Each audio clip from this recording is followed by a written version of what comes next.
चलिए, तो मैं आज आपको प्रेजेंट कॉन्टिन्यूअस का इंट्रोगेटिव सेंटेंस और इंट्रोगेटिव नेगेटिव सेंटेंस बताने वाला हूँ। ठीक है, चलिए सबसे पहले हम ये ध्यान देते हैं भैया इंट्रोगेटिव की स्पेलिंग, क्योंकि मैं देखता हूँ कई बार लोग इंट्रोगेटिव की स्पेलिंग गलत लिख देते हैं। ठीक है, इंट्रोगेटिव में आपका डबल आर होना चाहिए, लोग क्या लिखते हैं भैया INTE ऐसे लिख देते हैं, जो कि ये पूरा गलत होता है। ठीक है, इंट्रोगेटिव की जो स्पेलिंग होती है ऐसा लिखना बिल्कुल गलत होता है। गलत इसलिए होता है क्योंकि इसे इंट्रोगेटिव नहीं पढ़ते हैं, इसे इंटेरोगेटिव पढ़ते हैं। क्या पढ़ते हैं?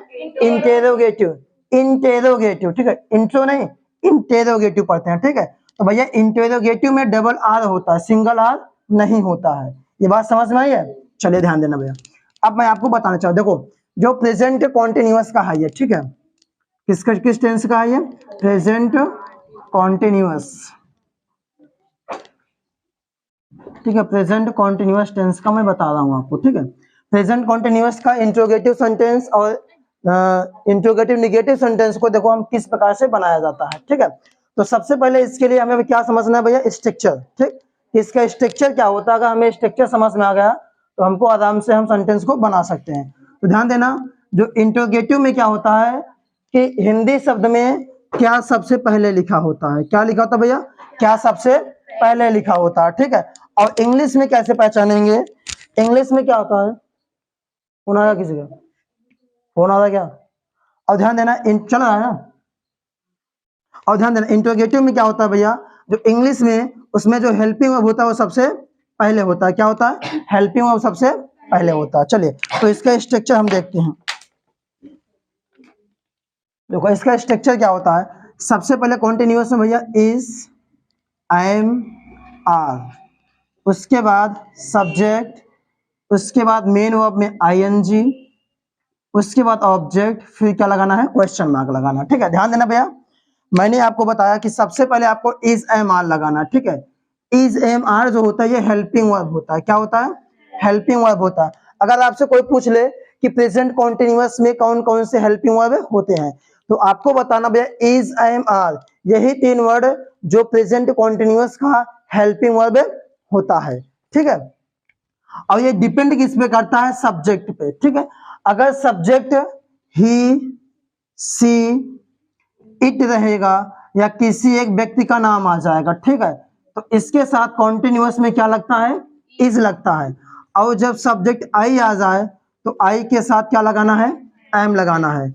और यदि सब्जेक्ट यू, वी, दे, ठीक है, या दो व्यक्ति का नाम आ जाए या एक से अधिक कोई चीज आ जाए तो इसके साथ आपको क्या लगाना है? आर लगा देना है। ठीक, इतना समझ में आ रहा है? चलिए अब एग्जांपल हम समझते हैं। मैं देखो मैंने आपको स्ट्रक्चर बताया, इज, एम, आर, उसके बाद सब्जेक्ट, फिर मेन वर्ब में ING, फिर ऑब्जेक्ट। ING लगाना है किसमें? मेन वर्ब में लगाना है। ठीक है, ऑब्जेक्ट में नहीं लगाना है। ठीक, चलिए जैसे मान लीजिए मैंने एक एग्जांपल लिखा, क्या वह खेल रही है? तो समझना भैया इसको, देखो क्या वह खेल रही है। देखो इसमें क्या दिया है? लास्ट में रही है दिया है ना, तो रही है अगर ये दिया है तो इसका मतलब क्या हुआ कि ये प्रेजेंट कॉन्टिन्यूअस है।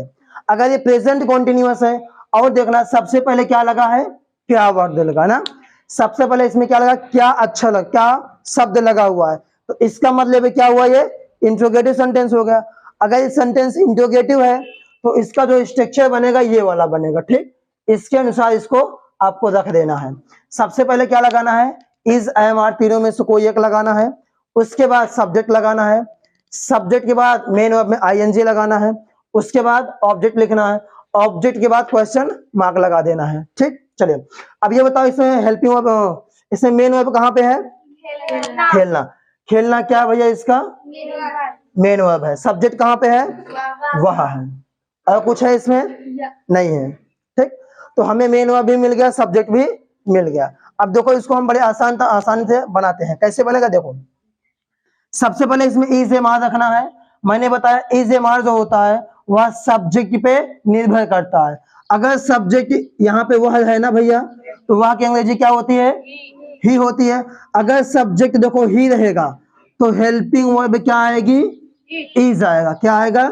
इज। तो सबसे पहले आपको क्या रखना है? इज। अब उसके बाद क्या रहा? सब्जेक्ट रखना है। सब्जेक्ट क्या होगा? ही होगा, हाँ सॉरी सी होगा, क्यों? क्योंकि यहाँ पे रही है दिया है, तो यहाँ पे क्या हो जाएगा? सी। अब खेलना के जी क्या होता है? प्ले होता है ना। अब यही आपका मेन वर्ब है, तो इसी में आपको आईएनजी भी लगा देना है, तो क्या बन जाएगा? प्लेइंग। इज सी प्लेइंग, क्या वह खेल रही है? समझ में आया? चलो आगे देखते हैं, जैसे लीजिए क्या, ठीक है, क्या मैं पढ़ रहा हूँ, ठीक, क्या मैं पढ़ रहा हूँ। अब इसमें मेन वर्ब कहाँ है? पढ़ना। पढ़ना क्या भैया? Main verb. कौन पढ़ रहा है? मैं पढ़ रहा हूँ। मैं क्या हो जाएगा? सब्जेक्ट। अब सब्जेक्ट अगर मैं है तो बताओ प्रेजेंट कॉन्टिन्यूअस में कौन सा हेल्पिंग वर्ब आता है? आई एम आएगा। क्या है भैया? I am. सब्जेक्ट क्या है? आई। अब पढ़ना क्या होता है? रीड होता है। रीड में ही आपको क्या लगाना है? आईएनजी लगाना। तो आई एम आई रीडिंग बन गया। चलो और देखते हैं, जैसे मान लीजिए आ जाए क्या, ठीक है, वे लोग नाच रहे हैं, ठीक, क्या वे लोग नाच रहे हैं। अब इसमें मेन वर्ब कहाँ पे है? नाचना। नाचना, ये क्या है भैया? मेन वर्ब है। अब कौन नाच रहा है? वे लोग। तो वे लोग क्या हो जाएगा? सब्जेक्ट हो जाएगा ना भैया। अब वे लोग सब्जेक्ट हो गया और नाचना क्या होगा? मेन वर्ब हो गया। तो वे लोग एक से अधिक सब्जेक्ट है ना भैया। वे लोग का मतलब प्यूलर सब्जेक्ट है। अगर सब्जेक्ट प्यूलर आ जाता है तो बताओ क्या लगेगा? इज एम आर, आ लग जाएगा। क्या लगेगा भैया? आ लग जाएगा। वे लोग की अंग्रेजी क्या होती है? दे। नाचना का क्या होता है भैया? डांस। आईएनजी लगाना तो क्या हो जाएगा? डांसिंग। ये बात समझ में आई है? चलो जल्दी से इसको नोट कर लो, फिर उधर हम बताते हैं। हो गया? चलिए अब हम समझते हैं भैया, अभी तो हमने समझा इंट्रोगेटिव अफर्मेटिव सेंटेंस, अब हम समझते हैं इंट्रोगेटिव नेगेटिव सेंटेंस। ध्यान देना, इंट्रोगेटिव नेगेटिव सेंटेंस का जो स्ट्रक्चर होता है या जो बनाने का तरीका होता है, सबसे पहले आपको क्या रखना है? इज एम आर रखना है, उसके बाद सब्जेक्ट लगाना है, फिर उसके बाद नॉट लगाना है, ठीक है। इसके बाद आपको नॉट लगाना है, उसके बाद मेन वर्ब में आईएनजी लगाना है, उसके बाद ऑब्जेक्ट रहेगा, फिर आपका क्वेश्चन मार्क रहेगा, ठीक है। चलिए और जो भी ये आपका इज एम आर होता है, ये हेल्पिंग वर्ब होता है, ठीक है। ये जो हेल्पिंग वर्ब होता है ये डिपेंड करता है आपका सब्जेक्ट पे, मतलब सब्जेक्ट पे निर्भर रहता है। सब्जेक्ट जैसे आएगा वह उसी हिसाब से आपका ये इज एम आर का प्रयोग होता है, ठीक। चलिए एग्जांपल देखते हैं, जैसे मैंने कहा क्या, ठीक है, क्या वे लोग, ठीक है, क्या वे लोग नहीं खा रहे हैं। चलिए ध्यान देना, क्या वे लोग नहीं खा रहे हैं। तो ध्यान देना भैया, इसमें इसमें जो ये खाना दिया है ये क्या है? आपका मेन वर्ब है। और कौन खा रहा है? वे लोग। क्या हो जाएगा? सब्जेक्ट। अगर सब्जेक्ट आपका बहुवचन में है तो जो हेल्पिंग वर्ब आएगा वह भी बहुवचन में रहेगा, ठीक। तो यहाँ पे ध्यान देना भैया, अगर इसकी अंग्रेजी क्या होती है? दे होती है। क्या होती है? दे। दे का मतलब एक से अधिक है, तो दे के साथ क्या लगता है? आर। अब उसके बाद क्या रहा है? नॉट लगाना है, नॉट लगा दिया। फिर कह रहा है मेन वर्ब में आईएनजी, तो खाना का क्या होता है? ईट होता है। आईएनजी लगा तो क्या बन जाएगा? ईटिंग बन जाएगा, ठीक। और जैसे दे दिया जाए क्या वह कविता नहीं